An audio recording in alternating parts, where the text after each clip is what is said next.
Hi. Uh, you know me, I'm Rich Truesdale. I am sitting in the lounge area of Crevier Classic Cars in Costa Mesa, California. As many of you know, 3 weeks ago I photographed a pretty significant Ford Mustang. It was a Mustang that was given by Mary Iacocca to her husband Lee to mark his 50th anniversary.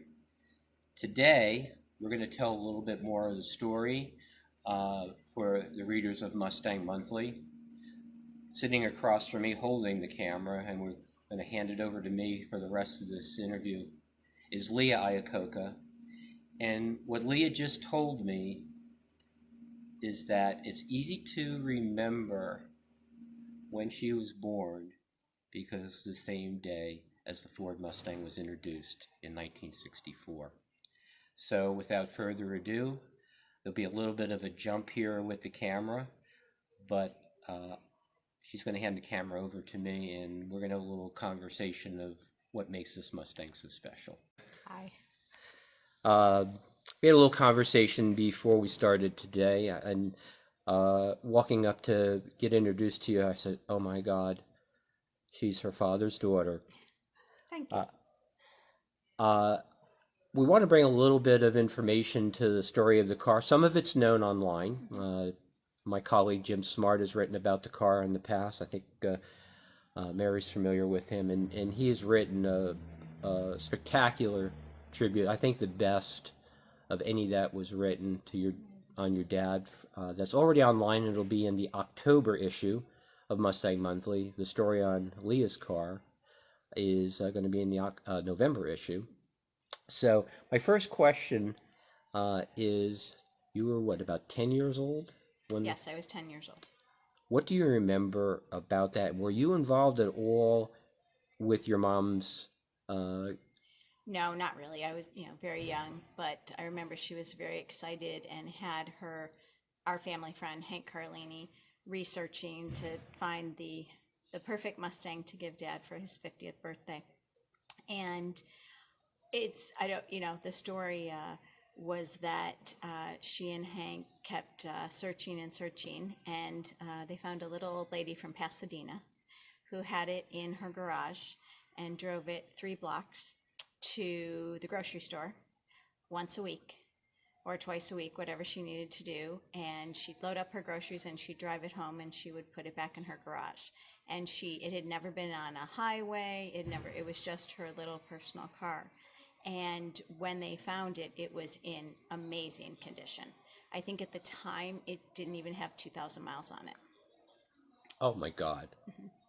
So it was beautiful, and it was the midnight blue with the pony package on the inside. So it was a very very special car. So it already had the pony package Yes. at the time, because that would definitely make it a later car. So maybe it was some sort of early production. Yeah. No, that was never changed. When my mother got it for my father, the only thing that I think there was like a turn signal. There was just one small thing and like a tail light that had to be fixed. It was really in pristine condition, and Hank did some obviously tune-ups that minor, more maintenance than anything else. Okay, I'm going to switch off to that second question I emailed you this morning. What was it like growing up Lia Iacocca's daughter, especially his namesake daughter? And you have an older sister, right? Yes, Kit. She goes by Kate. Um, y- People have asked me that over the years. He was just Dad. He was a wonderful father. We were very, very blessed. And, I have memories of, Dad leaving for work in the morning, and he went to work and he was home every night for dinner, and we spent the weekends together as a family. And we were very blessed because his automotive career gave us the opportunity to travel and go to different countries for various things. So we were blessed in that way, but otherwise he was Dad. I guess when I was older and he was at Chrysler is when it hit me, the magnitude of things. Because you were a teenager when the whole Chrysler thing started. Yes, I was 3 or 4 days before my 14th birthday that he left Ford. So, and And then it was started less than Chrysler. 6 months later he was at Correct. Chrysler. Has still, growing up, Bloomfield Hills, right? Correct. I have to admit, I snooped in the glove box and saw all the paperwork there. Amazing. I mean, if anybody wanted to challenge the documentation on the car, Yeah. it's You about can't. as No. ironclad as Yes, that is possible. true. You probably went to school with the kids of other auto executives from, Ford, GM, Chrysler, and AMC. What was that Yeah. like?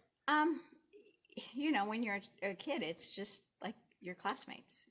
There wasn't any. Yeah, there were some automotive kids, but there were many that weren't in the automotive industry. So it was just growing up. I was very blessed to attend a great school and have childhood friends from the time I was very young, and some of those are still my very good friends today. Okay. Some questions people have actually asked me when they saw the pictures of the car. So you said the car was in amazing condition. How much work did Hank actually do on the car? Was the car repainted at that time?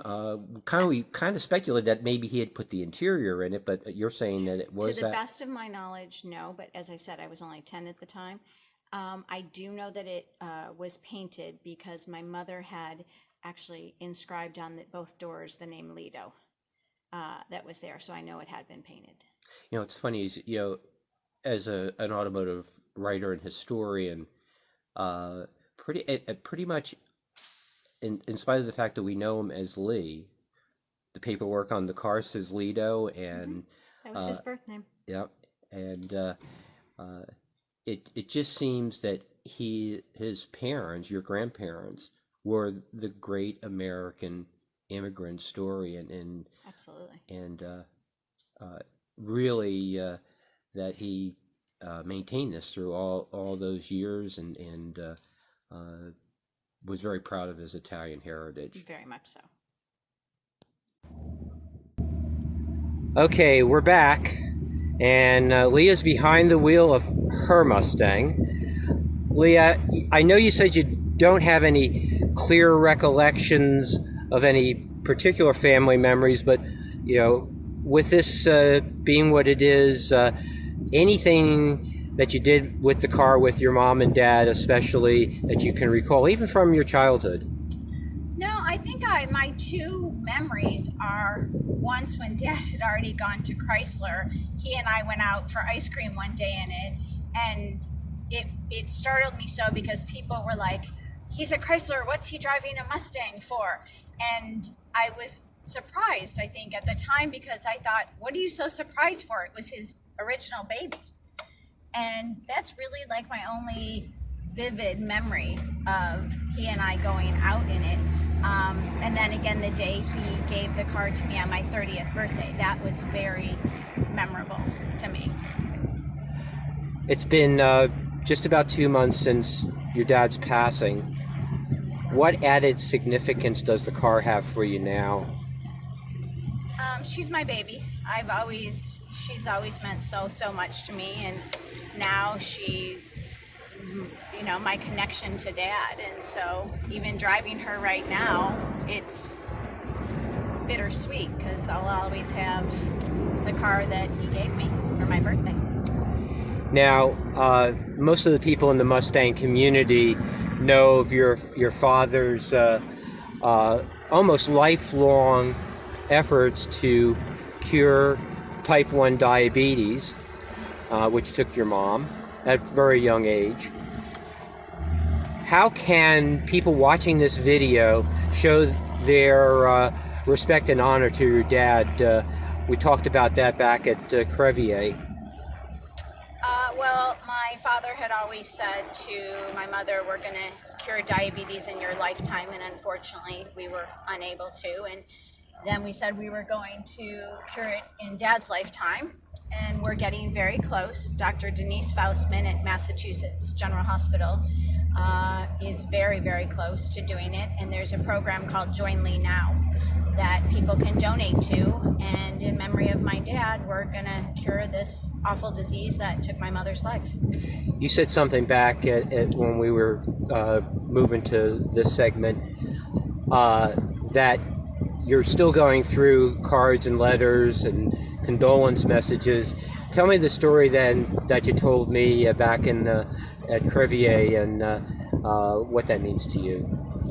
About all the cards. Yeah, the cards and you're opening them up and having to FedEx them. Yes, wonderful people gave donations at the Service for Dad, and we'll be forwarding those as well. And it's just the outpouring of love that people had, and strangers even that have written notes. I have hundreds of them, and I'm taking about 6 a day. I want to appreciate and not just get through them quickly. I want to really appreciate what people are saying about my father, and it's been moving and emotional and lovely all at the same time. Well, Leah, I have to say this has just been an absolute pleasure and an honor to do this. As I think I mentioned on my Facebook page, and we'll get connected there.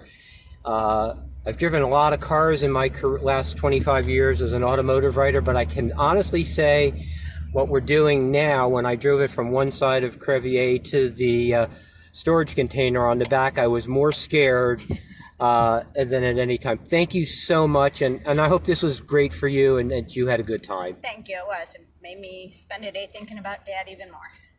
Take care and have a nice day. You too.